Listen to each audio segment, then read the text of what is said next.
இன்றைய ஆலயம் அறிவோம் நிகழ்ச்சியில் நாம் சந்திக்க இருக்கிற ஆலயம் உதகை மறை மாவட்டம் குன்னூரில் இருக்கிற புனித அந்தோணியார் ஆலயம். இப்போ நாம் குன்னூர் ரயில் நிலையத்தில் இருக்கிறோம். இங்கேருந்து ரொம்ப பக்கத்தில் தான் புனித அந்தோணியார் ஆலயம் அமைச்சிருக்கு. வாங்க இப்போ நாம் அங்கே போகலாம். குன்னூர் உலகின் இரண்டாம் சுவிட்சர்லாந்து என்றழைக்கப்படும் உதகை மாவட்டத்தில் பசுமையான குன்றுகளுக்கு இடையே அமைந்துள்ளதால் குன்னூர் என்று பெயர் பெறுகிறது. கடல் மட்டத்திலிருந்து சுமார் 5886 அடிகள் உயரத்தில் அமைந்துள்ள குன்னூரில் 150 ஆண்டுகள் பழமைமிக்க ஆலயமாக அமைந்திருக்கிறது புனித அந்தோணியார் ஆலயம்.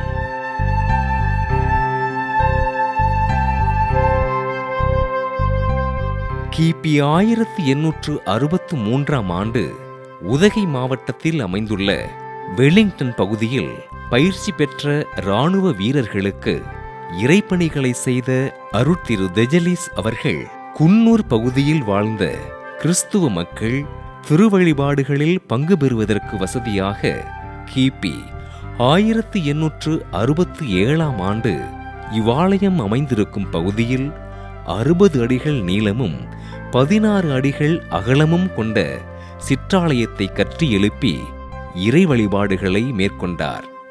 இதனைத் தொடர்ந்து அருட்தந்தையர்கள் வில்லியன், பெரூஸ், குடின், ராவல் போன்ற பங்கு தந்தையர்களின் முயற்சியினால் அச்சிற்றாலயமானது சிறிது சிறிதாக விரிவாக்கம் செய்யப்பட்டு கிபி 1886ஆம் ஆண்டு அன்றைய பங்கு தந்தை டென்னிஸ் பிரம்மால் அவர்களால் இவ்வாலயத்தின் கட்டிடப் பணிகள் முழுமை பெற்றிருக்கிறது.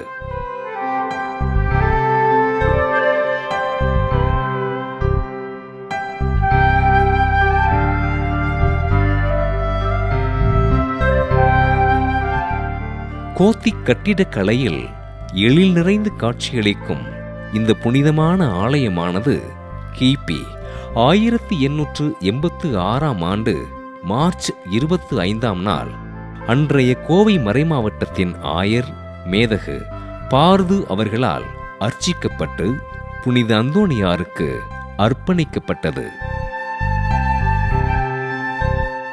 இன்று குன்னூரின் மணிமகுடமாக விளங்கும் இவ்வாலயத்திற்கு அனைத்து சமய மக்களும் வருகை தந்து புனித அந்தோணியாரின் பரிந்துரையினால் அருள் வரங்களை பெற்று செல்கிறார்கள்.